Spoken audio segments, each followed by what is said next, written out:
नमस्कार, मैं हूं संजय शर्मा। आप देख रहे हैं 4 PM न्यूज नेटवर्क। ये बात तो आप सभी जानते हैं कि अमेरिका के राष्ट्रपति ट्रंप का और भारत का कैसा सास बहू का झगड़ा चल रहा है। माय डियर ट्रंप ऐसी बातें करते थे मोदी जी, लेकिन उन्होंने नहीं बुलाया। विदेश मंत्री पहली लाइन में खड़े थे तो हमारा गोदी मीडिया खुश हो के बेहाल हो गया। लेकिन ऐसा हुआ क्यों? ये सब बातें जानने के लिए मैंने सोचा कि अमेरिका के एक ऐसे काबिल, ऐसे होनहार शख्स से बात की जाए जो भारत में संचार क्रांति का जनक है। जिस दौर में एआई पूरी दुनिया में बदलाव कर रही है, उस दौर में इस शख्स ने कहा था कि जब कहा था कि एक मोबाइल ऐसा आने वाला है जिस पे आप बैठकर ट्रेन का टिकट बुक कर सकते हो, तो लोगों ने मजाक उड़ाई थी। कोई सोच नहीं सकता था। आप सही समझे, भारत में संचार क्रांति के जनक हैं सैम पित्रोदा जी। अमेरिका रहते हैं, शिकागो में रहते हैं और अमेरिका की बड़ी शख्सियत में शामिल हैं। दुनिया के कई देश में उनका बहुत सम्मान है और सैम पित्रोदा एक अंतर्राष्ट्रीय स्तर पर वो शख्स हैं जिनकी बात पूरी दुनिया समझती और सुनती है। मैंने सैम पित्रोदा सर से रिक्वेस्ट की कि कुछ समय दीजिए मेरे को, मैं समझना चाहता हूँ कि ट्रंप के इस उदय से पूरी दुनिया में उसका क्या प्रभाव पड़ रहा है। भारत कैसे इससे अछूता रह पाएगा? क्या ट्रंप और भारत के रिश्ते एक नई कहानी लिखेंगे? भारत के सामने क्या परेशानी आने वाली है? और बहुत रोचक उन्होंने मुझे जानकारी दी है। सीधे शिकागो से मैं आपको सैम पित्रोदा सर के पास ले चलता हूँ। आपसे रिक्वेस्ट है कि चैनल को सब्सक्राइब और ज्वाइन करना ना भूलें। और गणतंत्र दिवस के आप लोगों ने बड़े धूमधाम से मना रहे हैं। गणतंत्र दिवस पे एक गाना 4 PM म्यूजिक की प्रस्तुति, जिसका फ्लैग देख रहे हैं डिस्क्रिप्शन में, जिसका लिंक है, रहे आजाद तिरंगा हमारा। इस गाने को भी अपने दोस्तों के साथ शेयर कीजिएगा। 4 PM म्यूजिक ने बहुत मन के साथ तैयार किया है। चलते हैं सैम पित्रोदा जी के पास और रिक्वेस्ट है कि पूरा इंटरव्यू सुनिएगा। आपको बहुत शानदार, बहुत ज्ञान वाली बातें पता चलेंगी। 4 PM न्यूज नेटवर्क में स्वागत है सैम सर आपका। आपसे जब बात करता हूं तो एक नई एनर्जी, नई ऊर्जा से भर जाता हूं। इस उम्र में आप जितना काम करते हैं और हम लोगों के लिए प्रेरणादायक रहे हैं, हम लोगों के स्टूडेंट टाइम से। क्योंकि जिस संचार से हम बात कर पा रहे हैं वो शायद भारत में आप ही की देन है। धन्यवाद। अमेरिका में हैं आप, शिकागो में हैं आप, और अमेरिका इस समय पूरी दुनिया का केंद्र बना हुआ है। नए नए राष्ट्रपति आए हैं। उनकी विस्तारवादी नीतियां और एक लाइन कि हम अमेरिका को महान बनाएंगे। पहले मैं, चूंकि आप पूरी दुनिया का बहुत करीब से जानते हैं, मैं आपसे ये जानना चाहता हूं कि क्या दृष्टिकोण है, किस मायने में अमेरिका को वो महान बनाने की बात कर रहे हैं? इसका चीन पर, इसका खाड़ी के देशों पर, इसका भारत पे पूरे प्रवेश क्या है? क्या स्ट्रेटेजी है ट्रम्प साहब की? इसे समझने के लिए हमें थोड़ा बहुत डीप विचार करना होगा। ये बात इतनी सीधी नहीं है। अलग अलग के लोग अलग अलग सोचते हैं इसके बारे में। मैं आपको मेरी विचारधारा समझाने का प्रयत्न करूंगा। हम समझते हैं कि ऐसी 5 चीजें चल रही है एक साथ। 5 चीजें एक साथ चल रही है जो हमें समझना है। उसी से हम समझ सकेंगे कि ये ट्रंप फिनोमिना क्या है, मोदी फिनोमिना क्या है और दुनिया में क्या चल रहा है। सबसे पहले वी हैव टू एक्सेप्ट कि दुनिया is decolonised. Mahatma Gandhi led efforts in India, जिससे हमें आजादी मिली 1947 में, उसकी वजह से और through other means the entire world got decolonised. Africa, Philippines, Middle East, South Asia. पिछले 75 साल में जैसे धीरे धीरे दुनिया डीकोलोनाइज होने लगी, people in every country felt powerful कि हम अब खुद कुछ कर सकते हैं, हम आजाद हो गए, हमें हक मिलना चाहिए, हमारा कोई सुनने वाला चाहिए, हम गुलाम नहीं हैं अब। सो इसकी वजह से दो चीजें हुई है हमारी दृष्टि से। एक, लोगों की आवाज इंक्लूजन के बारे में बढ़ गई। देखिए, इंडिया में लोग कहते हैं कि कास्ट, सो लो कास्ट के लोग कहते हैं भाई हमें भी चाहिए हक। आप हाई कास्ट वाले डंडा लगा के बैठे हैं, हम चमार हैं, हम लो कास्ट के हैं, हम कारपेंटर हैं, ओबीसी है, आदिवासी हैं, माइनॉरिटीज हैं, हमें आपके जैसा ही हक चाहिए। हमें हक चाहिए नौकरी में, इनकम में, एजुकेशन में, हेल्थ में। इंडिया में कास्ट सिस्टम है, यहां पे ब्लैक लाइव्स मैटर है। दूसरी जगह इमिग्रेशन है, यहां भी इमिग्रेशन है। तो जो जो लोग हक मांगते हैं उनसे कुछ लोग डरते हैं, क्योंकि उनको हक देंगे तो ये लोग समझते हैं कि उनका धन कम हो जाएगा। उसके बाद दूसरी चीज है सस्टेनेबिलिटी। लोग कहते हैं कि पोल्यूशन बढ़ गया है, जंगल कम हो गए हैं, गर्मी बढ़ गई है, आइस मेल्ट हो रहा है, जिससे देखिए कैलिफोर्निया में आग लगी पड़ी है, कहीं बाढ़ आती है। तो लोग कह रहे हैं कि sustainability is threatening our future. If sea rises, millions of people will get affected. So after decolonization, ये दो चीजों पे ध्यान बढ़ गया है, इंक्लूजन एंड सस्टेनेबिलिटी। अब इससे नुकसान किसको है?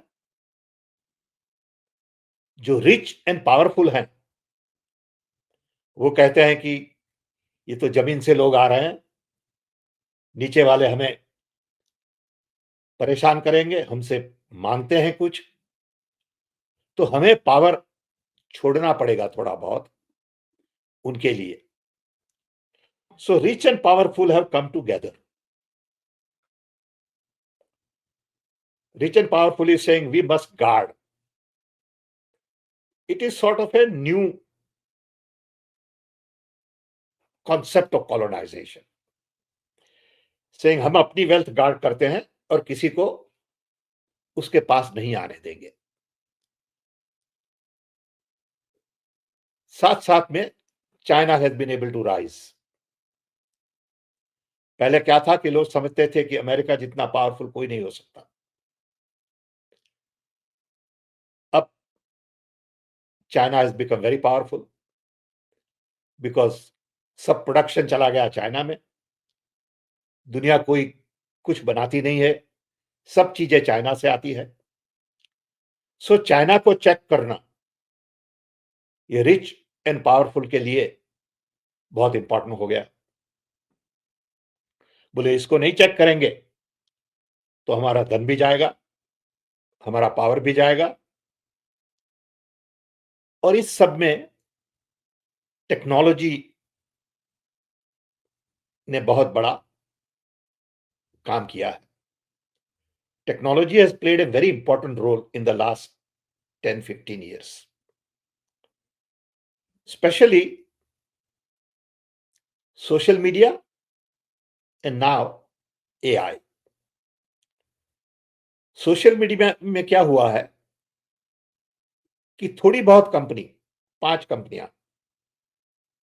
अमेरिका में पूरे दुनिया का कंट्रोल ले लिया है beside China, and they are spreading messages which divide society, which spread lies, which create fear, insecurity, क्योंकि उनसे उनकी व्यूअरशिप बढ़ती है। जब उनकी व्यूअरशिप बढ़ती है तो उनकी कीमत बढ़ती है, जब उनकी कीमत बढ़ती है तो उसके पास पैसा ज्यादा है, तो एक्सपांड कर सकते हैं। सो ये लोग कहते हैं कि भाई आप सैम पिट्रोडा 10 जगह रजिस्टर करिए, 10 ईमेल लगा दिए, Sam Pitroda 1, Sam Pitroda 2, Sam Pitroda 10। तो हम कहेंगे लोगों को कि हमारे पास तो 10 गुने लोग जुड़े हैं, और आप फेक नाम पे लोगों के पीछे जाइए, झूठ बोलिए, लोगों को बदनाम करिए, क्योंकि आपको तो नहीं पकड़ सकेगा कोई, आप तो छुप जाएंगे पीछे। तो ये जो टेक्नोलॉजी का उपयोग हुआ है to further enhance command and control as oppose to collaboration, cooperation, co-creation, communication, इससे rich and powerful have come together. आपने देखा कि ट्रंप के इनॉग्रेशन में सब रिच लोग वहां थे, दुनिया के सब बड़े बड़े रिच लोग, from Europe, Asia, America, they were all invited, क्योंकि it was a display of rich and powerful together against rest of the world. So अभी क्या हुआ है कि people are basically focused on power and profit. Trump पैसा पैसा और ताकत, यही दो चीजें, इसी बिल्कुल। पे सबको फोकस करना है। तो देखिए कि हम कह रहे हैं कि इंडिया में पावरफुल प्राइम मिनिस्टर है, अमेरिका में पावरफुल प्रेसिडेंट है, और रिच उनके साथ जुड़े हैं सब जगह। बिल्कुल ठीक है। तो in the process planet and people are ignored. Trump ने क्या कहा कि हम WHO से निकल जाएंगे, that means people will suffer, global health will suffer. हम पेरिस अकॉर्ड से निकल जाएंगे, that means global warming will suffer. हम गैस और पेट्रोल बढ़ाएंगे और ईवी व्हीकल पे स्टॉप लगा देंगे, कम करवा देंगे। सो इससे मैसेज ये है कि हम प्लैनेट की चिंता नहीं करते, ग्लोबल वार्मिंग की हमें कुछ नहीं पड़ी है, और हमें लोगों की भी कुछ नहीं पड़ी है, क्योंकि हम लगेंगे इमिग्रेशन के पीछे। गरीब हैं ये लोग, भूखे हैं ये लोग, इतना काम करके यहां आते हैं, ऑफकोर्स इलीगली आते हैं, वो भी ठीक नहीं है, हम समझते हैं, लेकिन हम इमिग्रेशन के पीछे लगेंगे। हमारे वहां लग गया आप कि बांग्लादेशी के पीछे लगेंगे, माइनॉरिटी के पीछे लगेंगे, as opposed to saying we will include everybody. If we have to suffer a little bit, it's okay. We will suffer a little bit. We will share. But nobody wants to share. They want to keep their pie bigger and bigger. आप देखिए कि during election time Elon Musk की wealth 120 billion बढ़ गई, 120 billion बढ़ गई। उन्होंने करीबन 277 मिलियन बोलते हैं इलेक्शन के लिए ट्रंप के पीछे डाले। अब 277 मिलियन का रिटर्न देखिए, 120 बिलियन। जेफ बेजो की इनकम बढ़ गई 100 बिलियन और सो, फेसबुक वाले की इनकम बढ़ गई 100 बिलियन और सो। सो ये लोग समझते हैं कि अगर हम पावरफुल के साथ अलाइन हो जाएं तो हमारी इनकम बढ़ जाएगी, बढ़ेगी। तो यानी आपका मानना यह है कि चाहे अमेरिका हो चाहे भारत हो, जो बड़े उद्योगपति हैं, भारत में भी अंबानी अडानी का नाम आता है, वो प्राइम मिनिस्टर के साथ हैं। अमेरिका में एलन मस्क, मार्क जुबेरगिल जैसे लोग सब जगह, भारत में नहीं, खाली आप टर्की देखिए, आप कोई भी दूसरा देश देखिए, सब जगह ये पैटर्न चल रहा है। रशिया देखिए, पूंजीपति है, वो राजनीति की ताकत के साथ जुड़ गया। यानी एक पैसे वाले का और एक ताकत का ऐसा कॉकटेल बन गया जो गरीब पे जुल्म कर रहा है, जो गरीब को वो शपथ लेते ही कह रहा है कि ध्यान छोड़ो नहीं दे रहा। अमेरिका, मैं वैसा नहीं कहूंगा कि जुल्म कर रहा है, लेकिन ध्यान नहीं दे रहा है। ध्यान नहीं दे रहा उसको। वो और गरीब होता जा रहा है। लेकिन सैम साहब, ये दुनिया एक बड़ी क्रांति की तरफ नहीं बढ़ेगी। अगर मान लीजिए अगर लोगों का ये अनुपात बढ़ता रहा, अमीर और गरीब के बीच में खाई बढ़ती रही, तो दुनिया में एक नई क्रांति भी जन्म ले सकती है, क्योंकि बिल्कुल बड़ी आबाद सच है, तो गरीब लोगों की है ना। सच है। तो ये जो चल रहा है फेज, वो शायद 10 साल 20 साल चलेगा, हुँ, क्योंकि ये डीकोलोनाइजेशन हुँ, के अगेंस्ट है हुँ, कि आपने पावर दे दिया लोगों को हुँ, और उससे हमें बड़ा नुकसान होगा। हुँ, हम तो नए पावरफुल किंग हैं। तो आप देखिए कि आज के जो लीडर्स हैं, they act like king, hmm, they don't act like public servant. Hmm. बिल्कुल ठीक कह रहे हैं, राजा हैं वो। हाँ, बिल्कुल राजा की तरह। उनका कपड़े देखिए, उनके प्लेन देखिए, उनके पास सिक्योरिटी देखिए, उनकी कार देखिए, उनके सब चीजें आप देखिए। और सूट गांधी जी देखिए, दिन में कपड़े बदलते हैं, सूट बदलते हैं कई-कई बार। गांधी जी कैसे थे leader? He was a public servant. Dhoti में बस पूरी ज़िंदगी और धोती आज में। के लीडर कैसे हैं देखिए, फैशनेबल होते हैं, चश्मे हुँ, लगाते हैं, भाषण देते हैं, झूठ बोलते हैं और उनको कुछ नहीं होता। सही बात है। हमारे देश में भी ऐसे नेताओं की सब भरमार है। जगह, मैं इंडिया की बात नहीं कर रहा, पूरी दुनिया में ऐसे ही हो रहा है, पूरी सिर्फ ट्रम्प दुनिया साहब में के भी ऐसा हो गया है। सूट, बूट, टाई देखने के काबिल होते हैं, कपड़े उनके पूरी दुनिया में होता है। सैम साहब, आप गुजरात से ताल्लुक रखते हैं, अमेरिका में एक लंबे समय से रह रहे हैं। लोगों के मन में बड़ा भारत के मन में ये लोगों के मन में गोदी मीडिया ने ये स्थापित कर रखा था कि ट्रम्प हमारे मोदी जी के सबसे पक्के दोस्त हैं। मोदी जी ने वहाँ जाके कहा भी था, अब की बार ट्रम्प सरकार, शायद आज़ादी के बाद से आज तक कभी ऐसा नहीं हुआ कि हमारे प्राइम मिनिस्टर ने किसी दूसरे मुल्क में जाके, किसी राष्ट्र में जाके चुनाव में ऐसे सीधा दखल दिया हो। लेकिन इन ट्रम्प साहब ने चाइना, जो उनका सबसे बड़ा दुश्मन है, उसके प्रेसिडेंट को शपथ ग्रहण में बुलाया, लेकिन हमारे प्राइम मिनिस्टर को नहीं बुलाया। भारत का हमें अपमान लगा, बुरा लगा। आपको क्या लगता है, क्या कारण है उन्होंने मोदी जी को क्यों नहीं बुलाया होगा? वेल, उन्होंने मुकेश को बुलाया, मुकेश को बुलाया। which is equally powerful man. you know he controls huge amount of wealth, so maybe according to Trump that was more important, but I leave it to them. It is their option. Okay. लेकिन ये जो चल रहा है, ये चलेगा according to me for another decade or two. In human civilization, history will be written later कि after decolonization of the world, for 20-25 years, rich and powerful came together to save their interests. But at the end, people will win. At the end, democracy will win. बिल्कुल ठीक, But उम्मीद the यही की pain, है sir. but the pain would be too much. So ultimately, what we need, according to me, is a global constitution. बिल्कुल ठीक बात है। Global constitution जहां हम कहें कि भी inclusion is important, sustainability is important, equality, diversity, decentralization, democracy, equity, ये सब चीजें ग्लोबल कॉन्स्टिट्यूशन में होनी चाहिए। कि लेकिन जस्ट ये, ये तो अभी ट्रम्प क्या कह रहे हैं, हम तो कनाल ले लेंगे पनामा की, हाँ, हाँ, हम कनाडा को बना देंगे दूसरा स्टेट।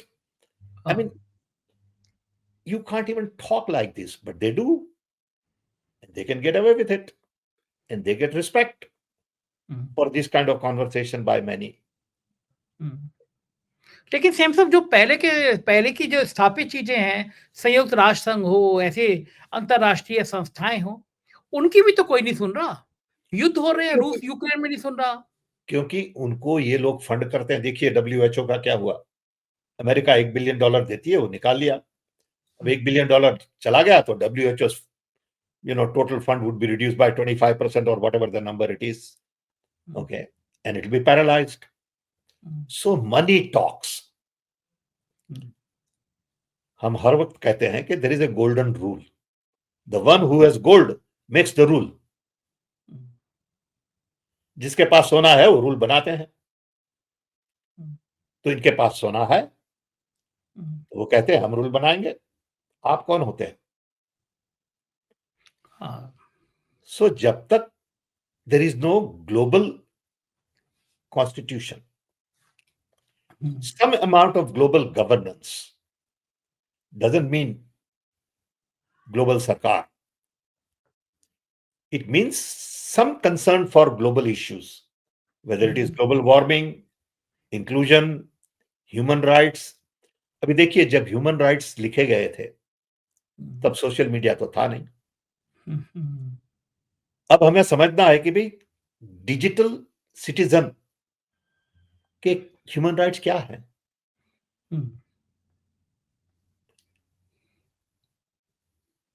हम रहते हैं अमेरिका में, चिंता करते हैं इंडिया की। दूसरे लोग ऐसे हैं जो काम करते हैं यूरोप में, कंपनी है चाइनीज, तनख्वाह मिलती है ब्राजील से। So what does it mean to be a citizen in this kind of a world? And what are my rights and responsibilities and my role? ये सब नई चीजें हैं। और जब एआई आ रहा है, एआई से तो दुनिया बिल्कुल बदल जाएगी। बिल्कुल ठीक कह रहे हैं आप, कुछ भी बन जा रहा है। मेरे मित्र हैं, एक बहुत बड़े जाने माने डायरेक्टर हैं हिंदी फिल्म इंडस्ट्री के, अविनाश दास जी। वो कह रहे थे अब तो वो दौर आ जाएगा 1-2 साल बाद, पूरे एक कमरे में बैठ के पूरी पिक्चर तैयार हो जाएगी। बिल्कुल, बिल्कुल। लोगों की तो जिंदगी, नौकरियों पे संकट आ जाएगा। एक्टर की क्या जरूरत है? आप एक कैरेक्टर बना दीजिए और उस कैरेक्टर को लगा दीजिए काम पे। ओके।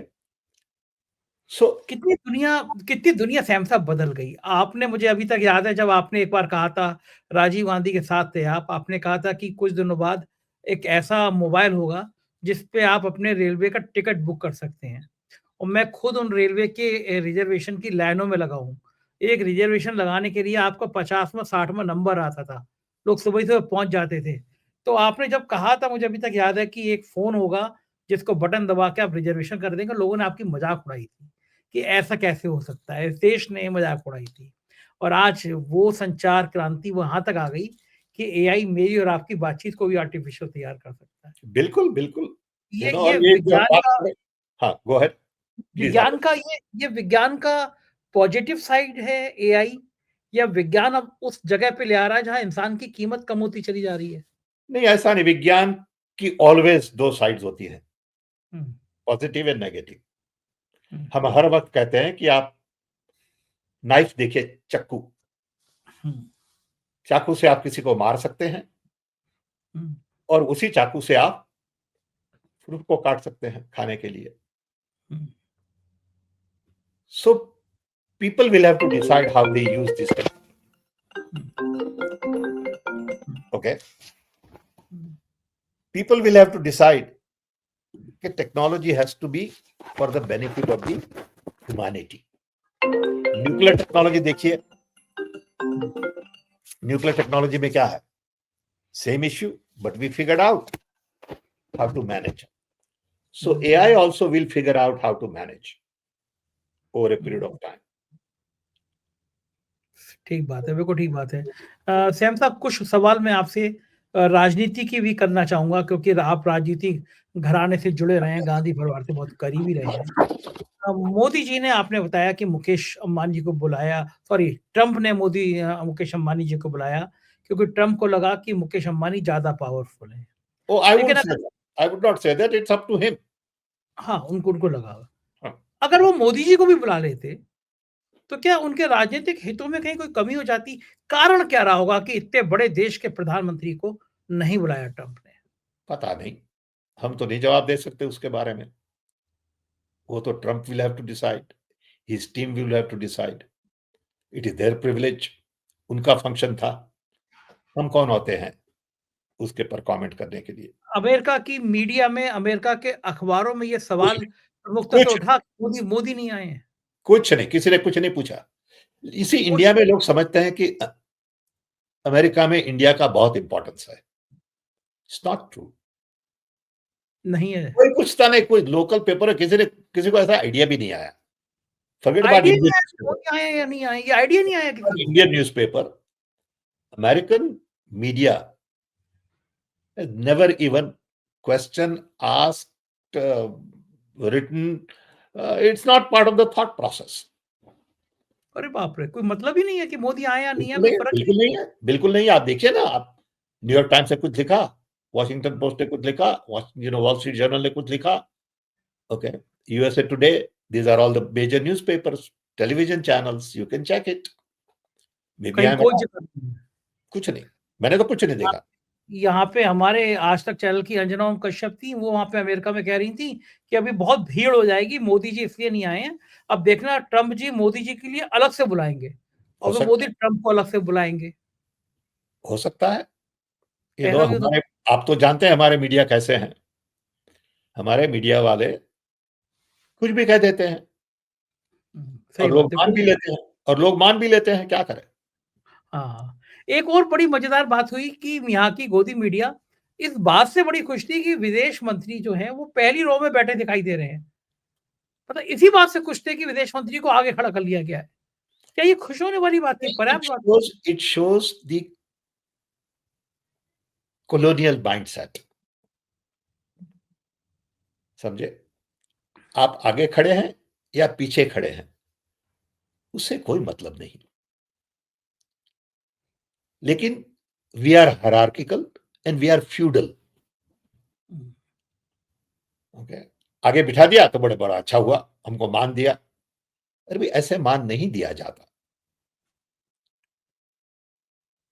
सो हमारी दृष्टि से इट्स इर्रेलेवेंट, लेकिन some people think it is important, so what can I say? It's okay. अब देखिए, एक आप प्रश्न बहुत बड़ा है इसके इंडिया के लिए, वो है इमिग्रेशन। हुँ, मैं वो इसी सवाल पे आ रहा था।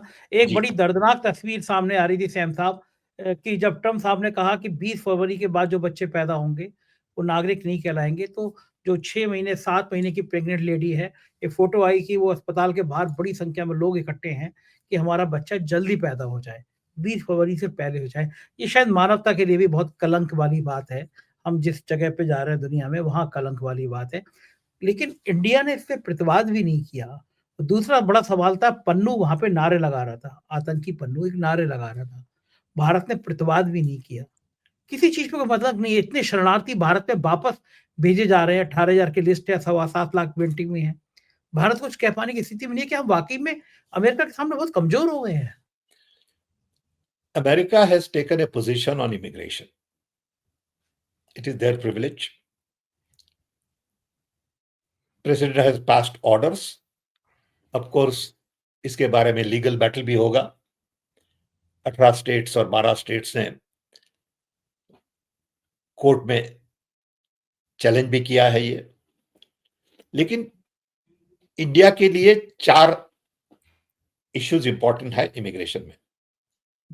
पहला तो जो 20,000 इंडिया के लोग हैं जिन्होंने इधर असाइलम मांगा है, और may be some are criminals, they violated some local laws one way or the other, they will be the first one to send back, ये तो होगा।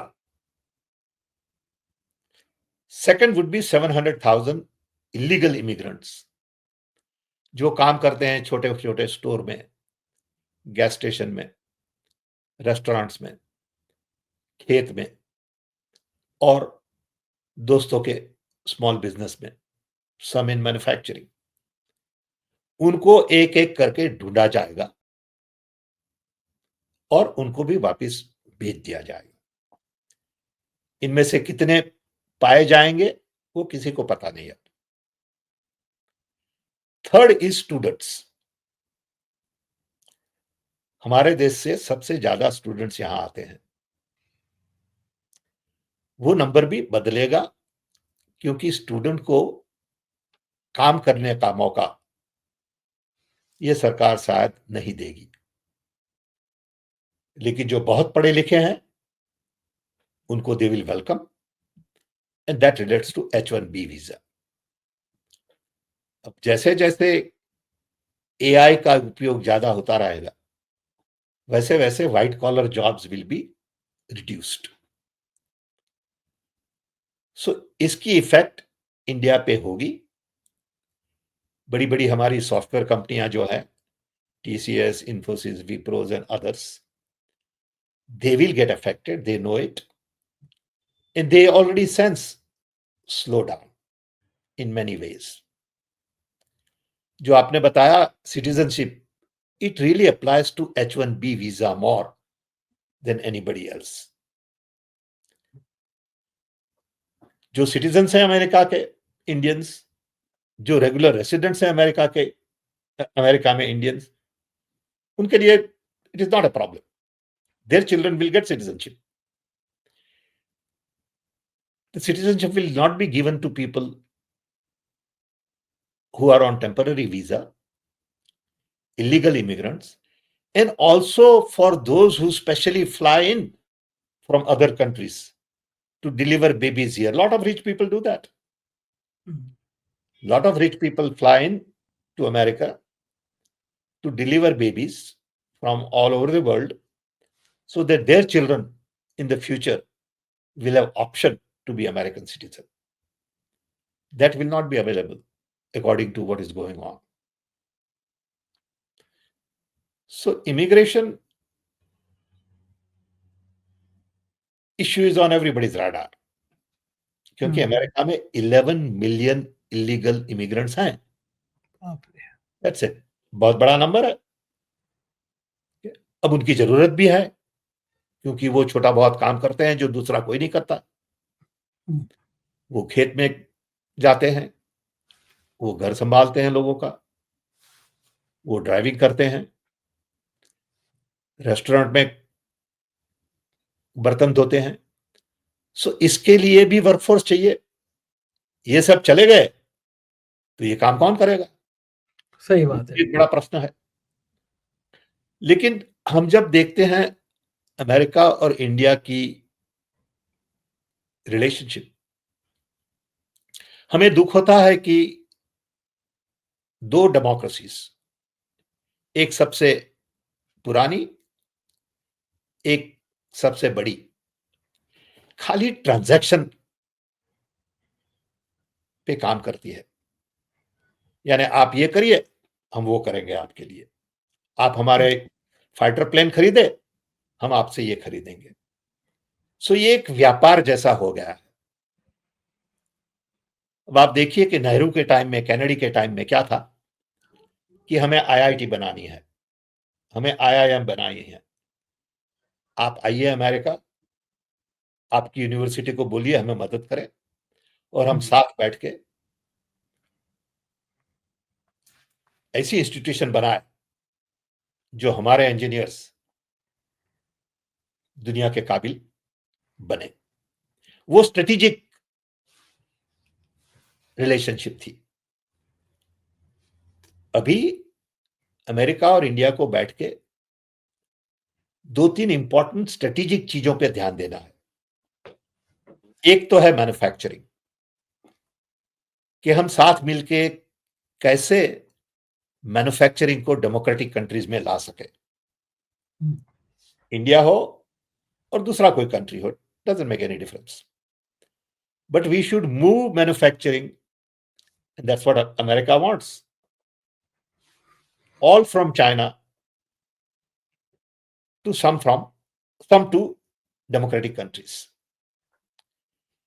इसके लिए we have to network nations, and you cannot have transaction relationship. कभी तो क्या list लेके बैठे हैं कि आप इतना इंपोर्ट करते हैं, इतना एक्सपोर्ट करते हैं, आपकी 3 डेफिशिएंसी, हम ये नहीं देंगे, हम ये देंगे, ये खरीदिए, वो खरीदिए.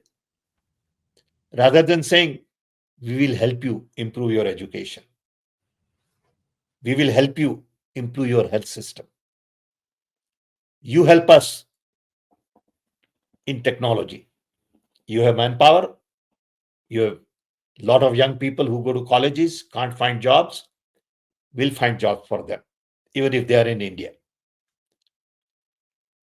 ये एक सबसे बड़ा प्रश्न है कि until we find strategic conversation and ideas to implement, our relationship will remain transactional.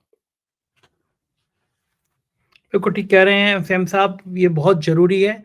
एक आखिरी सवाल, कुछ समय पहले हमारे प्राइम मिनिस्टर ने कहा था कि हमें अमेरिका के वीज़ा की ज़रूरत नहीं है।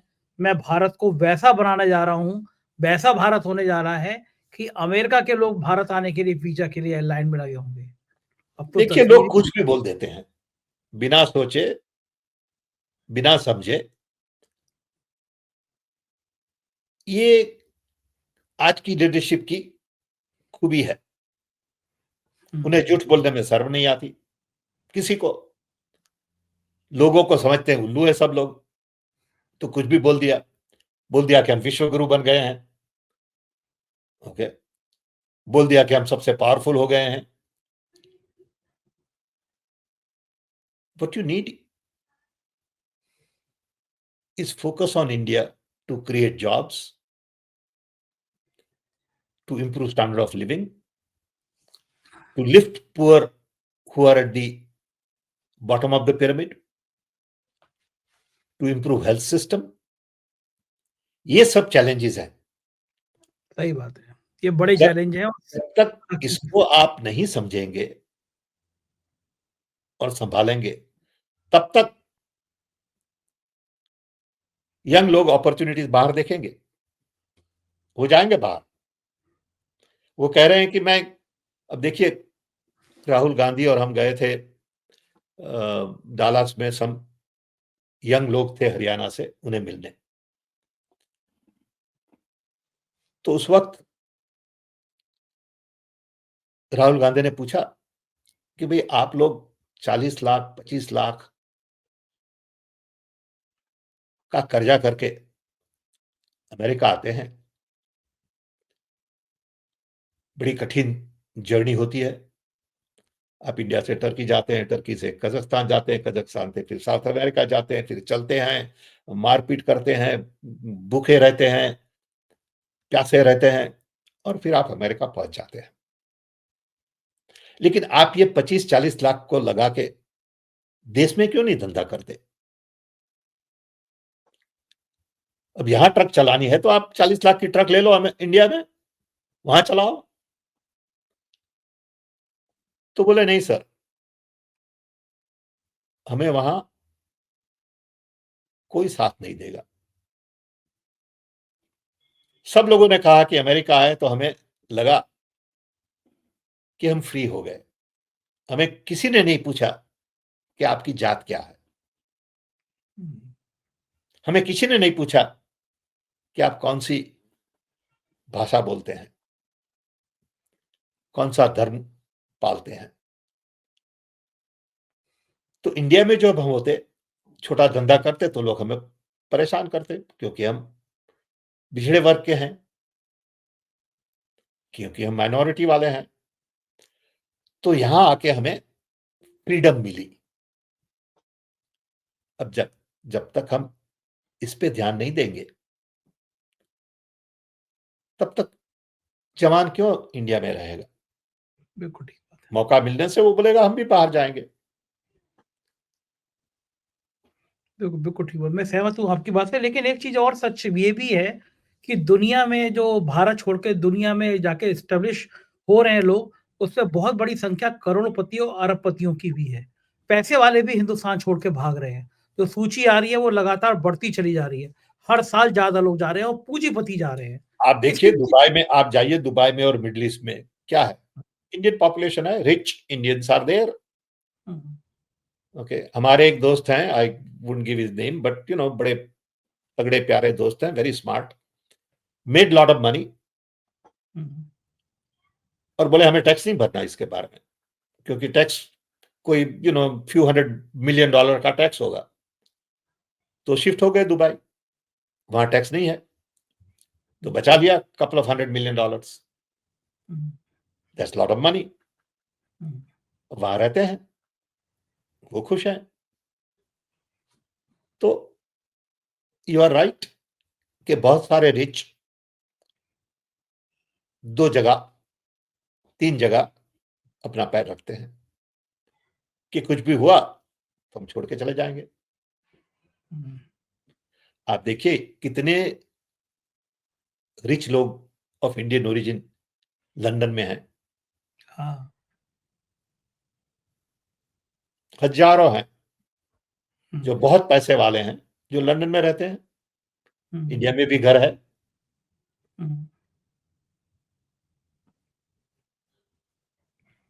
सही बात है, दुबई में है, लंदन में है, बिल्कुल, सिंगापुर में है, सिंगापुर में है, मलेशिया में है, ऑस्ट्रेलिया शिफ्ट हो गए, इंडोनेशिया में कनाडा ऑस्ट्रेलिया भी बड़ा इंडोनेशिया में भी है।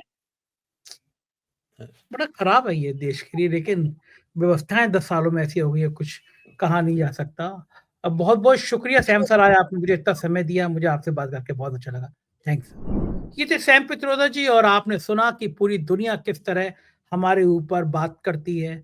हमारे प्राइम मिनिस्टर जो कहा करते थे कि अमेरिका एक दिन वीजा लेने के लिए लाइन में खड़ा होगा, उल्टी गंगा बहने लगी है। कैसी लगी ये बातचीत मुझे जरूर बताइएगा। शुक्रिया, थैंक यू।